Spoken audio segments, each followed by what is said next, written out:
Hi, welcome again to Who's Who in Southern Alberta. Well, this gentleman that we have today, and I'm sure some of you are going to recognize him, I guess what we call Southern Alberta, he's not really from anymore, but a lot of people will remember him because Howard Palmer is sort of a part of the Palmer establishment that's been in Southern Alberta for many, many years.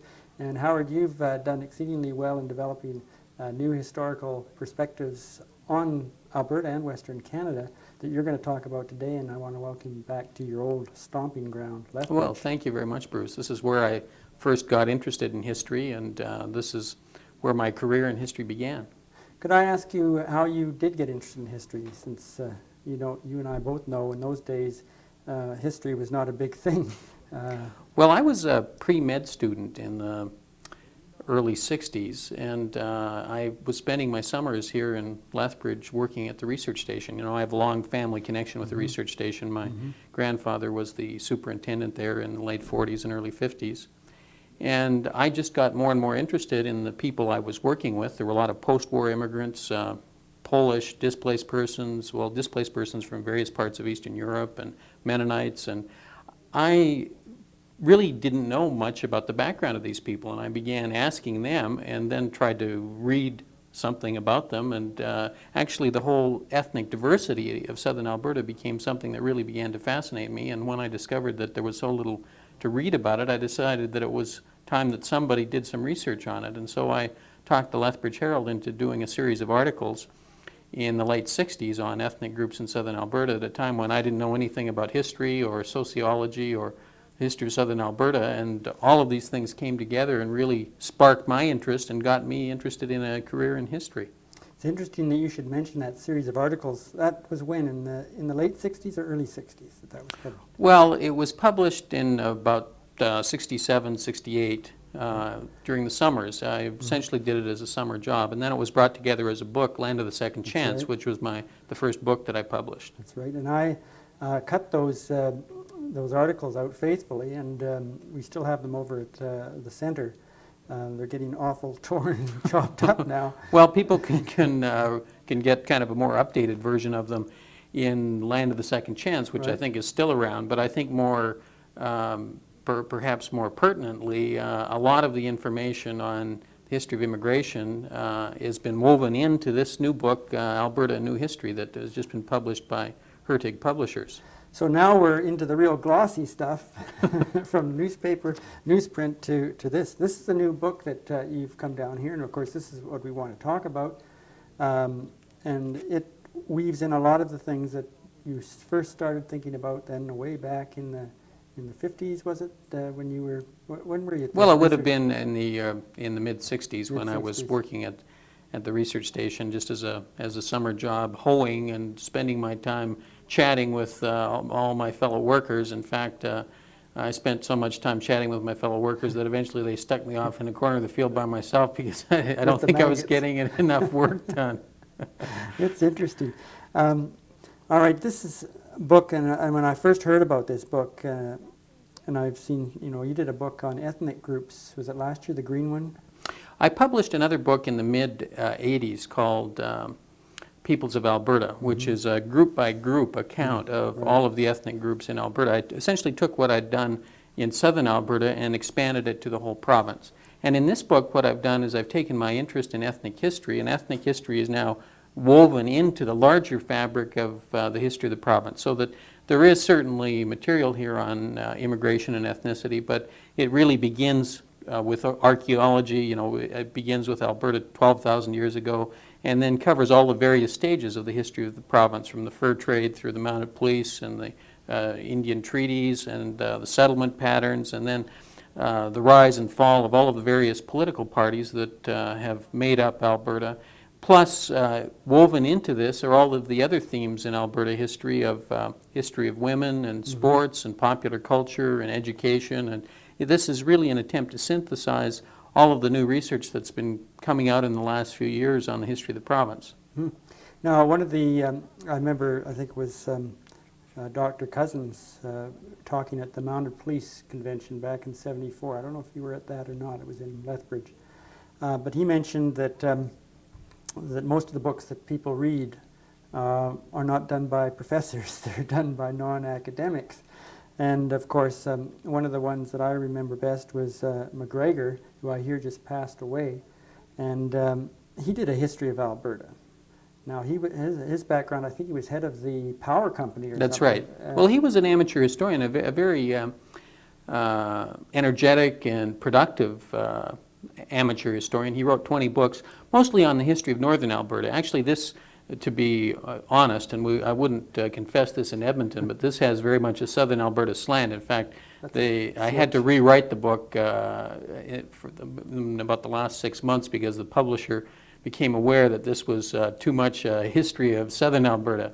But that's really one of the things that this book does, is that it brings southern Alberta more into the mainstream of the overall development of the province. But the other way it differs from McGregor's book is that, well, first of all, it's as I say, a new history. It brings the story right up to the present, so that we have the whole history of the Lougheed regime and the Getty government and the rise of the Reform Party and oil and gas and agriculture in the last 20 years.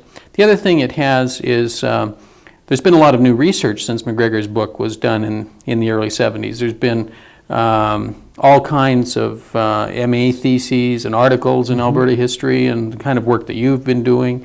And so there's an attempt to kind of weave in a lot of new themes into the history of the province, like the history of women and the history of labor and the history of coal mining, and themes that McGregor really just touched on but really didn't go into in any depth. This draws on academic research, but it really is an attempt to present academic research to a more popular audience, so that hopefully it's been written in a way that your readers, and not just other university professors, I mean your listeners and viewers, and not just other university professors might be interested in. Excellent. I haven't had a chance to read this because I just saw it a few minutes ago. But I'd like to just get on another tangent if I could. I remember, I think it was again Dr. Cousins, who of course most of our listeners know because of his long association with the college and the university. But one of the other things he mentioned... And my first history teacher, as a matter of fact. Well, I'm sure that he probably had something to do with, whether you know it or not, with your interest in history. Well, if I can interrupt just a second, I must say that when I first took his history class, it occurred to me at the time that how could anybody possibly get up enough interest to write a history of the Crow's Nest Pass, which is what he'd done his MA thesis on. And about 5 years later, I found that that's what I was doing myself. I was writing about the history of the Crow's Nest Pass, which really has a fascinating history. So Cousins, I guess indirectly, not knowing, got me interested in history. I'm sure he did that with a lot of people. Anyway, the question I wanted to ask was, he mentioned that while people knew about the north because everybody was sort of into the fur trade for so many years, that this area was sort of neglected. Nobody, he said, knew about the birds. Well, I can remember when I was a kid, as far as I knew, there were two birds, robins and sparrows. You never heard anything else. I think Baltimore Orioles or something, you got American books or something. But he said this area was largely undiscovered until late. Is that true or not? Undiscovered in terms of by historians. By people even doing any research in the area. Yeah. Well, there were bits and pieces that had been done. There were people here who wrote their memoirs, like J.D. Higginbotham, the Lethbridge druggist who wrote the book When the West Was Young. And there was certainly research on the history of the Northwest Mounted Police. I mean, there's been a whole history written by mounted policemen, ex-mounted policemen, and then popular writers. So there were aspects of southern Alberta history that had been done up, by the time of the 1960s, but there were huge gaps in our knowledge. I mean, when I started work on Land of the Second Chance, there was virtually nothing on. There was no overview of the history of Lethbridge itself. Alec Johnson was just beginning to put his research and writing into published form. There was very little on the history of ranching. People were just beginning to get into the history of ranching. Irrigation is still a subject that has not yet had its historian to tell its story. The history of the sugar beet industry is a topic that no one has really done a decent job on.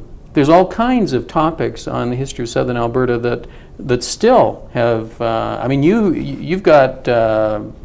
You've got a lifetime job left for you, Bruce, Oh, yeah. Because there are so many fascinating aspects of Southern Alberta history that haven't been done yet. But I think Cousins was certainly right in the 60s when he was saying that this was a neglected area and that very little had been done. But some of the gaps are gradually being filled in. One of the areas, and I don't know if you've touched upon this in your book or not, I've always been interested in the Whoop-Up Trail because of the fact that we're so close to it. Yeah. But all these, and I also took the school kids when I was teaching, and we floated down the Missouri River from Fort Benton to, I think it was Fort Peck Reservoir, which was a 5-day trip. And I don't know if you're familiar with that area. It's the Wild Missouri Waterway, and it's protected by the American government because of its geological features. Just a gorgeous river, and not a, it's not a wild, dangerous river at all. But all the early people came up that river and then over the Whoop-Up Trail, and I've always been looking for documentation of diaries that would have described this trip. And I guess I'm asking you, are you familiar with any diaries that have been kept about that journey? Have you read Paul Sharp's book, Whoop-Up Country? Because there's Gerald Barry's book, there's Paul Sharp's book, Whoop-Up Country. Right.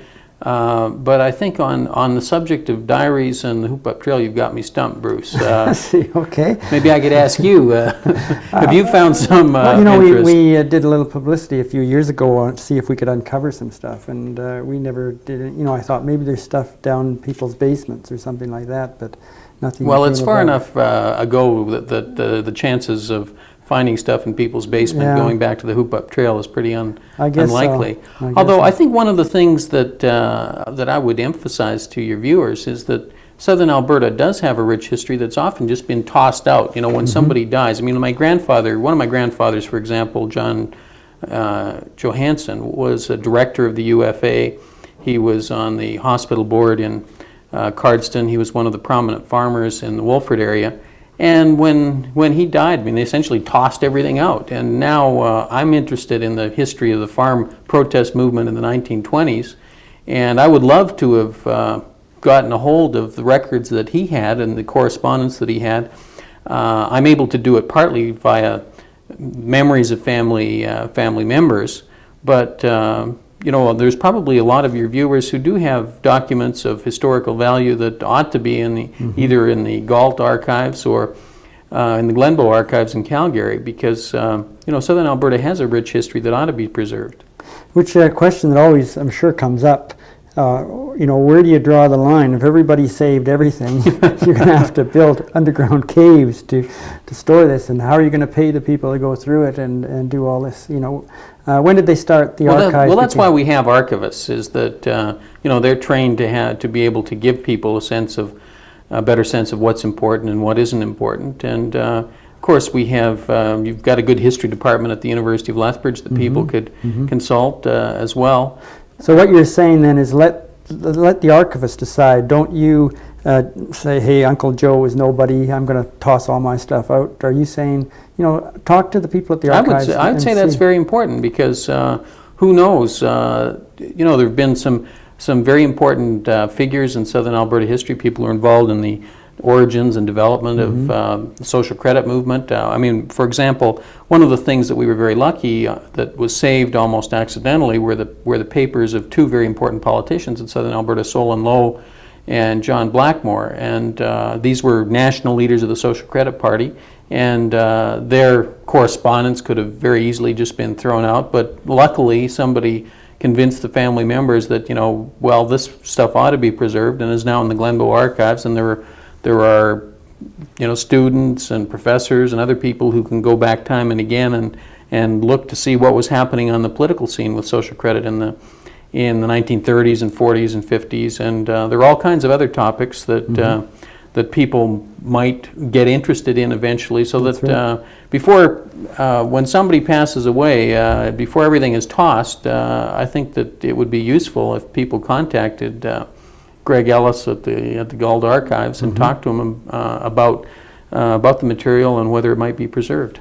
Seems to me I read something somewhere a couple of days ago about a meeting of the social credit, must have been in the late 30s, where there was fist fights, and was it Blackmore that ended up with the scarred face or the whole bit? Some fantastic stuff. And when you go through the newspapers, which of course I love going through old newspapers, and I'm sure you do too, you see the communists running candidates and all this kind of stuff. Very interesting. Well, the 1930s was a fascinating period in Alberta political history, and including in this region, and there was a great deal of tension and unrest because there was so much deprivation, so much economic deprivation. The Communist Party had a strong base of support in the Crow's Nest Pass and among unemployed workers here. There was a good deal of the 1935 election kind of precipitated a lot of this underlying tension, underlying social unrest, and it led to, I think, really one of the strongest movements in the history of the province was the social credit movement that had a very strong base of support in parts of Lethbridge, particularly in North Lethbridge, among essentially working class people at that time. And so, as you say, there's nothing more interesting for a historian than to begin reading old newspapers and finding out at the grassroots what was going on a day-by-day basis. You must have heard a million times the old cliche about Canadian history is dull. I'm sure you don't agree with that, but I imagine there's still people out there that think that way.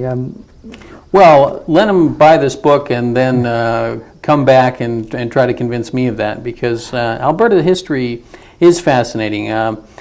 One would have to take individual incidents to try to explain this, but just for example, the whole story of the struggle against soil drifting in southern Alberta.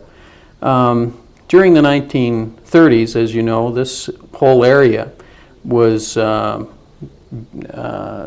affected by drought, and the winds, of course, which Lethbridge is famous for, were whipping up a storm, and there was grasshopper infestation, and this whole region was really in a very difficult situation.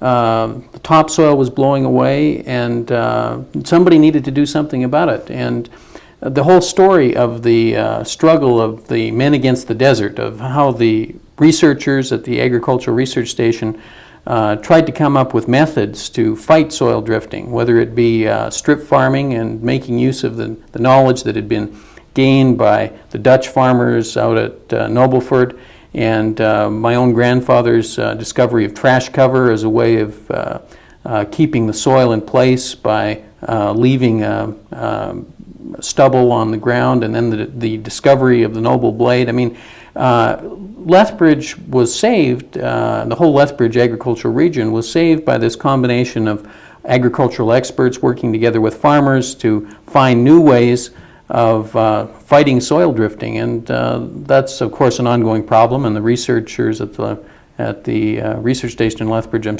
sure, are still coming up with new ways of dealing with this. But that's one of the important stories, because this was not only a story of significance to southern Alberta. These techniques then spread to other parts of the western U.S. and eventually to the Soviet Union. So this is a story that's not only important for southern Alberta, but is a much broader story. Now that's just one example of the kind of thing that happened in this region that's important to larger numbers of people in Western Canada and in other parts of the world. And of course, people would say, "Oh, it must have happened in the States and come up here," right? They can't fathom that something actually does develop from here and spread around the world. Tell them about the people, and I assume in your book that you talk about the people that lost everything. Could you say the railway sucked them into coming into the West? And the grand and glorious homes, for example, they used to use the house out by the experimental farm. The Daniel house is on postcards, typical farmhouse. Mm-hmm. Then everything collapsed, and they left. Do you think there's a moral thing here that the government maybe owes these people, or the CPR owes them something for sucking them into this type of a condition, or do you say that's life? Well, this gets into a very interesting phase of southern Alberta history and the history of Western Canada, is the whole settlement of the West, and whether this region was whether the soil and economic conditions and climatic conditions were such that it was possible to farm in this area successfully. And certainly there was very bright pictures painted in government propaganda and CPR propaganda about the riches of this area, kind of a cornucopia. This is in the period between 1896 and the First World War. And there was certainly exaggeration, certainly an over-dramatization of the advantages of the region. Now, whether that was deliberately misleading or not, I think is an interesting question. I think, sometimes the people who are writing booster propaganda get taken in by their own lies. But there was, during the 1920s and 30s, a very difficult phase of readjustment where a lot of people left. I mean, many people who had come to Southern Alberta previously left for the United States. And there was a lot of movement in the region as people moved to irrigated land, or many people left the region for the Peace River District. Mm-hmm. So that, your question is an interesting one, but there were certainly enough people who stayed and who were able to cope with the problems of the Depression that I think it's probably an exaggeration to say that they were taken in. Yeah, that they were taken in. Okay, well, time has run out, I think, for this segment, but I'd like to just mention and show the book again. It's Alberta, A New History, accent on the new history. It's got a lot of information that's not found in some of the ones that have been around since the 70s. And it's got a Southern Alberta perspective, which is a nice change because it's done by Howard Palmer, local boy makes good type thing. And it's available, I assume, in all the bookstores in Lethbridge. And what is the price? Well, I'd say all the good bookstores. All the good bookstores, okay. That's one way of telling. What's the it's price? $27.95. $27.95. And it makes a perfect Christmas present. Well, it sure does. Okay, so just turn the set off now and run down to the store and pick yours up, and we'll see you next week.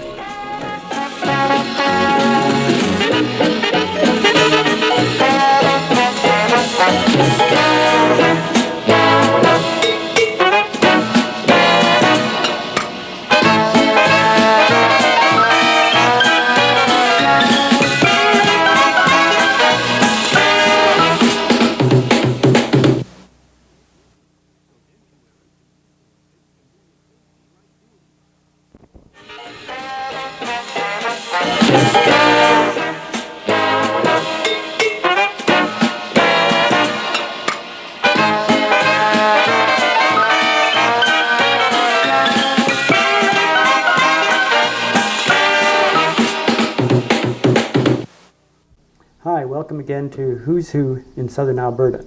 And our guest is again Howard Palmer. Local boy makes good. History, he's the man.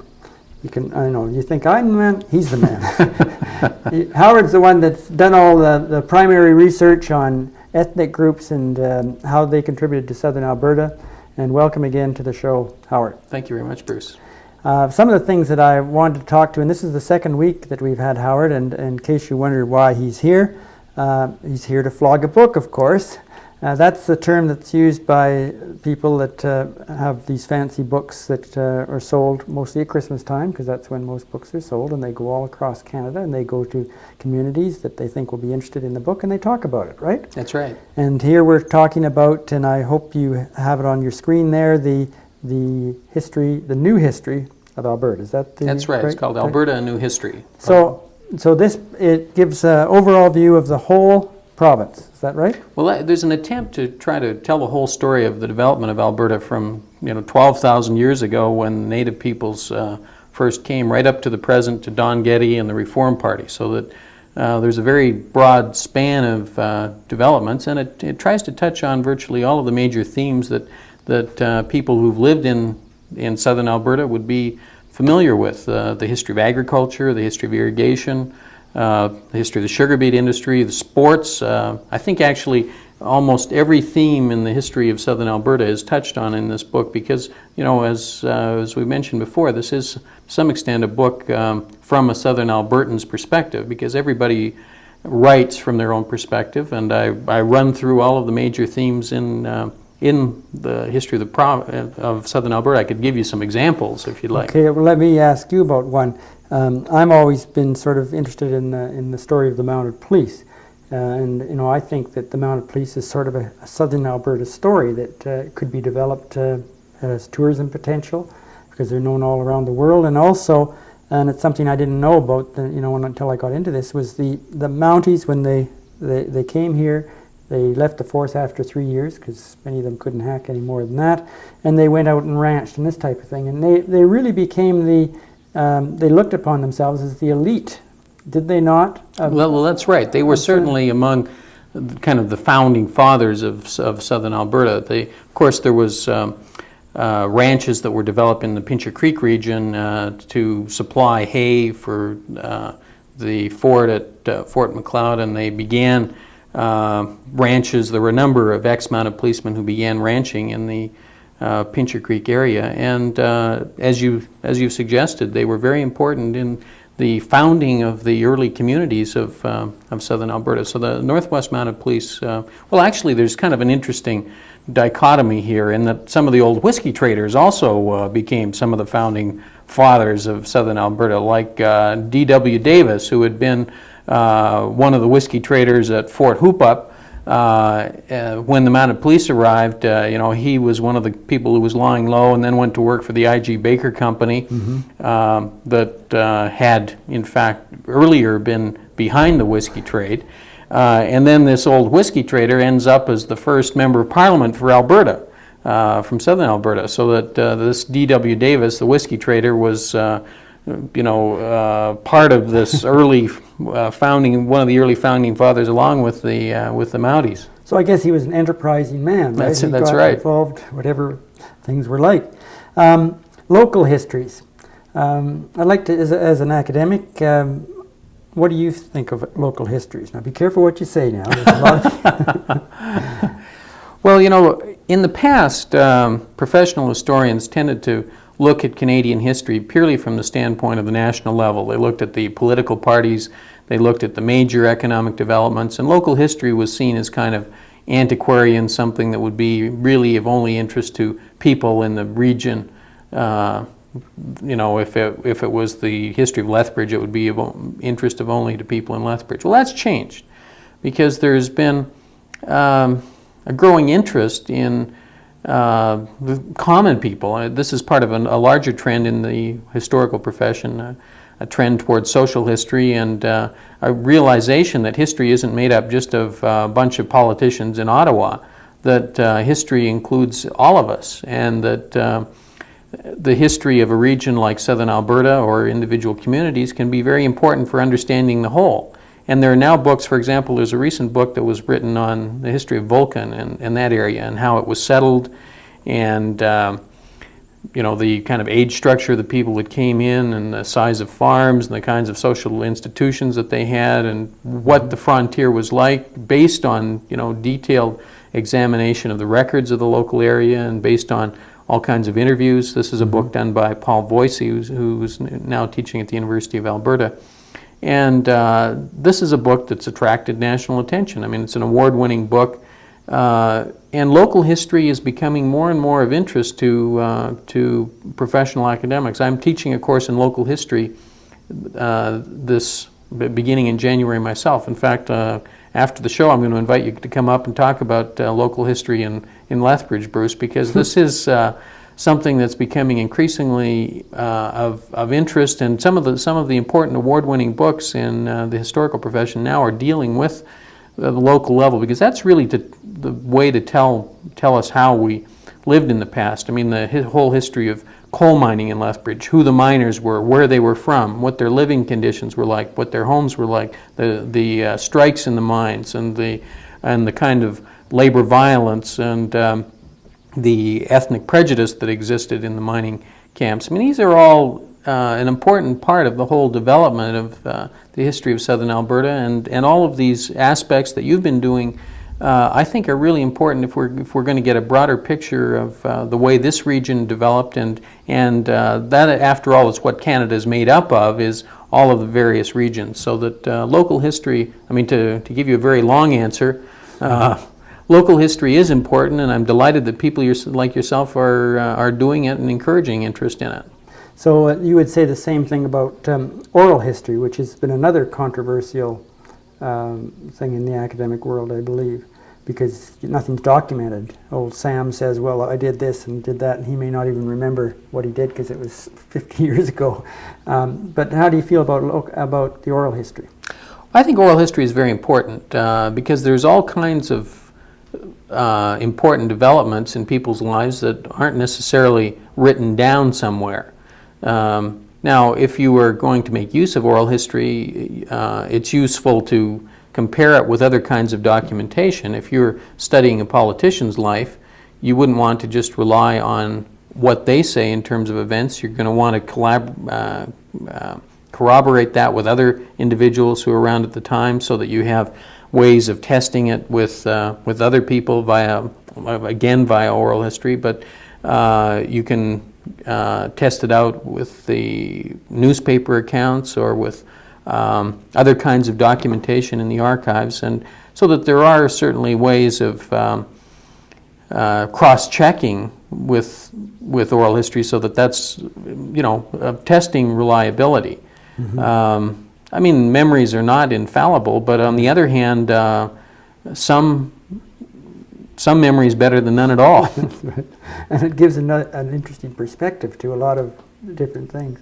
Have you been involved yourself in any oral history projects? Yeah, sort of a little bit, and I really like, one of the things that we, as I mentioned to you earlier, I want to get into the cultural tourism thing, and part of that is the development of auto tapes, so that when you're going down a road, you can have a tape, you can plug it in, and it'll talk about the things that you're looking at as you go down the road. I mean, you've seen these things in Banff and this kind of stuff. And one of the things I like to incorporate into these are some tapings that were done as far, well, the early ones I think I have in my collection are back about 58 when tape recorders came out. But I have one of, I don't know, what's the name of that first dentist in Lethbridge that lived or had his office, just General Stewart. Mm-hmm. And I've got a tape of General Stewart talking about playing football on Galt Gardens, and I mean, that's a gem. Here's the guy that actually was there and describing what it was like playing these games. And I think when you put that into an auto tape thing, or a walking tape, that would be excellent for a walking tape in Lethbridge, you get a whole new perspective. You feel like you're actually there with this whole film. Well, that's wonderful that you've been able to preserve some of that, because General Stewart now, for somebody, for many people in Lethbridge, is now just the name of a school, right? And they don't realize that here was somebody who was a veteran of the Boer War in the late 1890s, who was a general in the First World War, who was a Conservative member of Parliament in the early 1930s. I mean, he's somebody who had I interviewed him back in the mid-'60s, and I'm sorry that I didn't have the sense at that time to use a tape recorder. I hadn't learned enough about oral history techniques that to do so, but you're certainly right that the voice of the pioneer is a very important way of understanding the past, because not everything is written down somewhere, and I'm delighted that you're doing something like that, and oral history has an amazing potential for recovering and retrieving the past. Yeah, and of course now we're into videotape history, which I guess is a whole new ball game there as well. In fact, these tapes, if the cable company is doing what they say they're doing, are being preserved at the Lethbridge Public Library as a whole series, and we've been at this series now for 5 years, so there should be a fair collection somewhere that people can use down the line. Oh, that's wonderful, because that's a very important aspect of the past, is to preserve the lives of the pioneers of Southern Alberta who've contributed so much to the development of this area. Yeah. See, you're a pioneer. We think of pioneers, of course, often as on the tawdry side, but I guess you can be, let's face it, you are a pioneer because you were the first one to seriously look at ethnic studies in Alberta, were you not? Well, you know, one hates to pat oneself on the back, but I mean that's true. I mean there was very little that was done on. I mean that's not entirely true in that there were one or two ethnic groups where there had been a bit of research. There'd been a lot of people who've studied the Hutterites. You know, there's one definition of a Hutterite colony is 100 Hutterites and an anthropologist.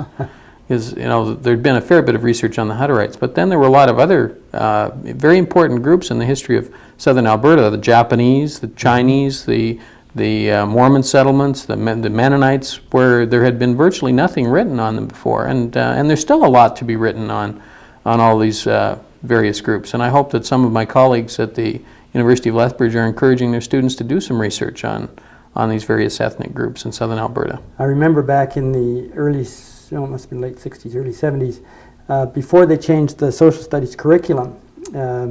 I forget what they were doing, but it didn't seem to be very relevant.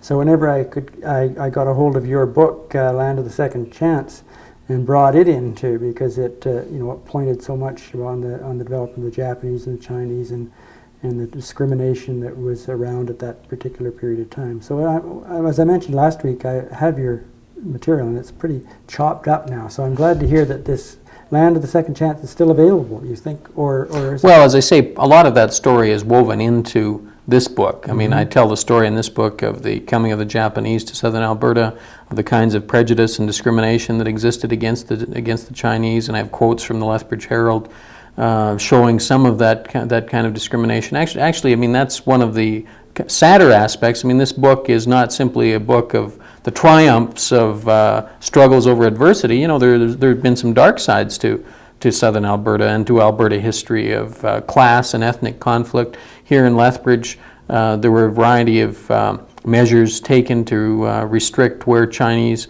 could have their businesses. There were boycotts initiated to try to run them out of town. There's a whole history of racism here. In some of the early elections, there was an attempt by politicians to prove that the other candidate was getting the Chinese vote, and if you did that, that somehow made you pure if the other side was attracting the support of the Chinese. So that the history of immigration and ethnic groups in Southern Alberta isn't just a history of harmony and tolerance and everybody getting along. There's been at times a dark side to it, and I've tried to weave that into the story, into the history of this book. Now, some people would say, well, we should just bury this because this is not nice. We shouldn't put that in a book. What do you think about that? Well, that's a fascinating question. There's about a 500-page local history of the Crow's Nest Pass that does not mention the 1932 strike. And that was a major labor conflict that had national implications. The RCMP were brought in.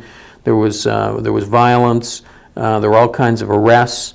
And is this the sort of thing that should be buried? Is this the sort of thing that should be not remembered? In local histories, I mean, it's understandable that perhaps they want to,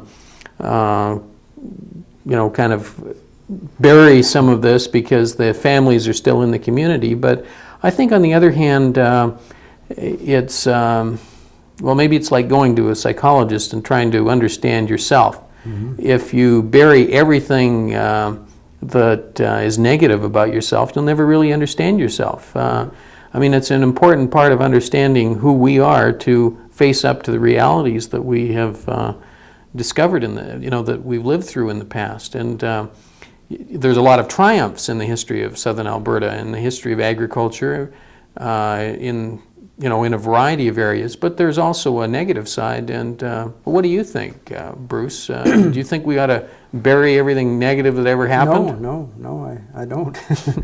In fact, I try to dig up some of these stories. Well, yeah, I mean, if we buried everything negative, I mean, then we would get to the point where Canadian history was dull. I mean, if we try to bury every skeleton in the closet or hide every, I guess that's a poor metaphor. If we try to hide every skeleton in the closet as historians, then it will be Canadian history will be dull.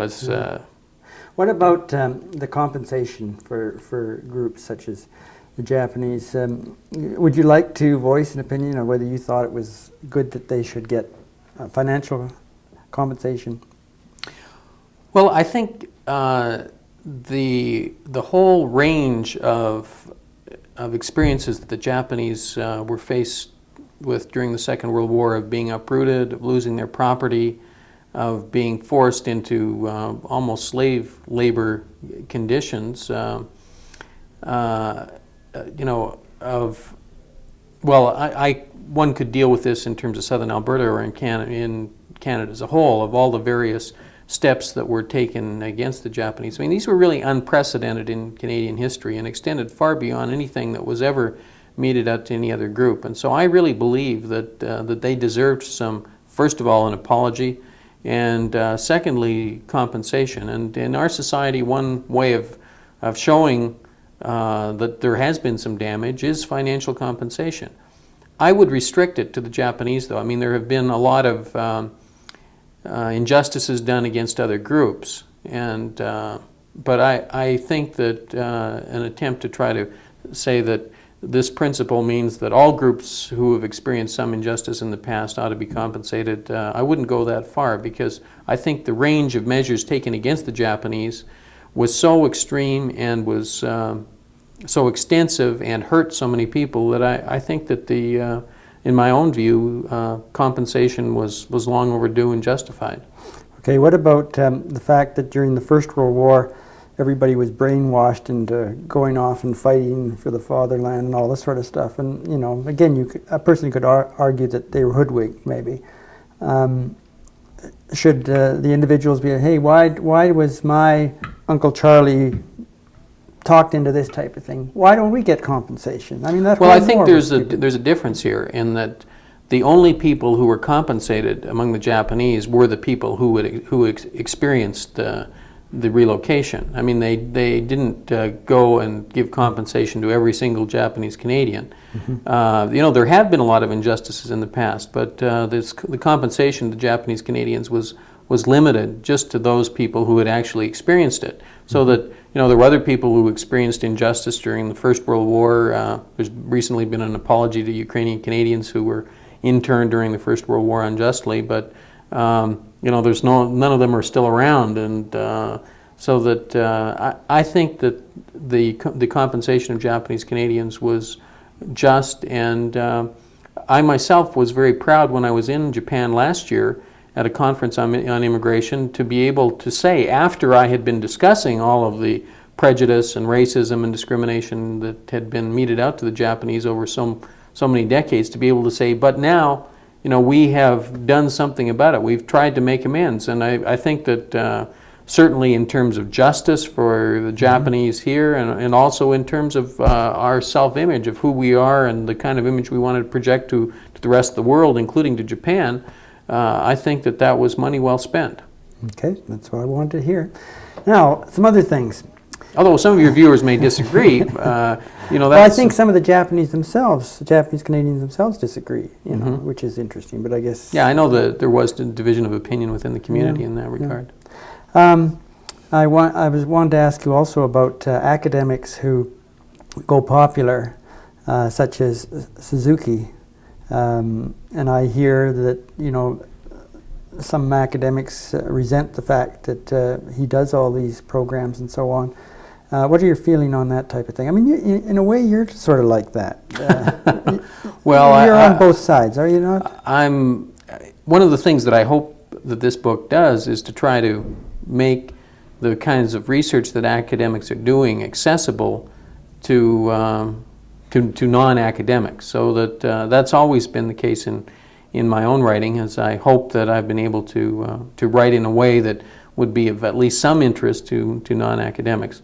I'm not a David Suzuki yet, or a Pierre Berton, but I think that we need popularizers. I think that academics who write for 4 other academics, you know, I mean, that has its place as well, but I think that academics have a responsibility to try to tell the story of their research to as wide an audience as possible, and to get as large a number of people as possible interested in history. And in order to do that, you've got to write in a fashion that's going to appeal to a broad audience. Have you had any static from some of your people you work with that, hey, what are you doing putting out a popular book like this? You should. I mean, I've seen some of your books that you've done for other academics, and they look. I don't understand them, but they look to me like you know what you're talking about. So, you know, you are on both sides of the fence. And have you run into any problems on this, or should I ask that question? Well, thankfully, any negative comments from my colleagues on this, they have kept to themselves.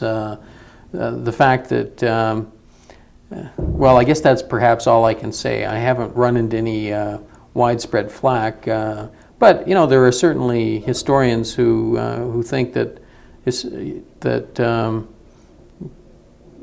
probably you're purer if the fewer people who can understand you. Isn't that interesting? Strange.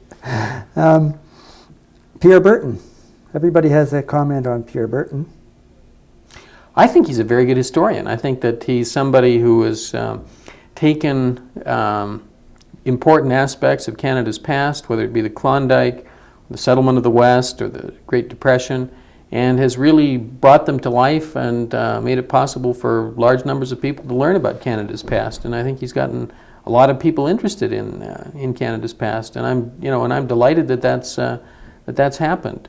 There are some academics who are envious and who might be critical of him on the grounds that he is over-popularizing or over-dramatizing, but I have a very high respect for his work. You know, he makes use of the work that academics have done. There's no question about that. I mean, but he does his homework in the archives, and I take my hat off to him. You know, the more people who are interested in history, the better, and Pierre Berton has done a very good job of getting people interested in history. Now, I want to get back to your book, of course, before we're over, and I also want to mention, and I haven't mentioned this to you yet, but I would sure like to get you or some of your assistants to help us find the actual physical spots that you talk about in this and in other books. Now, let me give you an example, and this is probably one that it's not in your area, but when the Mounties came west, they were trying to get to Fort Whoop-Up, and of course they got lost, and they thought Fort Whoop-Up was north of Grassy Lake, where I think it's the bow comes into the belly. Mm-hmm. Now, to me, that is a very historic spot, because here's where the Mounties thought that they were supposed lost, to be. yeah. And as I mentioned, I'm trying to get into cultural tourism and get people interested in, you know, not just reading about the book, but going to where it happened. And your books are full of places that should tell us where things happened. And I want to see if I can get you or maybe some of your students to help us find some of these spots. So I'm not trying Well, to I'd be delighted. I mean, I think that that's a very important part of learning about the past is to experience it and see it. That's how I got interested in the history of Southern Alberta, was driving around it with my grandfather, who had been involved in this struggle against soil drifting during the 1930s. And he drove me around and showed me, you know, some key spots in the history of the development of agriculture. We drove out to the Kimball Dam, which was the original irrigation canal, and I think that there are all kinds. I mean, that's the way to experience history. I mean, it's like, to use a different example, if you study European history here without actually having seen Europe at all, it really doesn't mean very much. Right. And to really understand the history of Southern Alberta, one needs to explore the province. And I hope your viewers, once they get into this book or other books and some of the stuff that you've done, Bruce, will spend some time traveling around and looking and exploring. I mean, because there already are some interesting historic sites that the government is developing, like Head Smashed In Buffalo Jump and Frank Slide, and then that can be used as a jumping off point for further exploration. That's right, yeah. Okay, well, thanks very much for coming, Howard. And our guest the last couple of weeks has been Howard Palmer, local boy, makes good.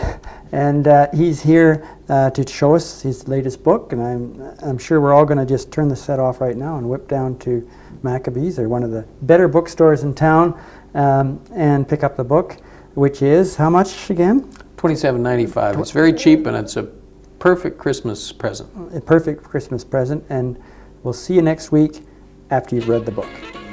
Thanks very much for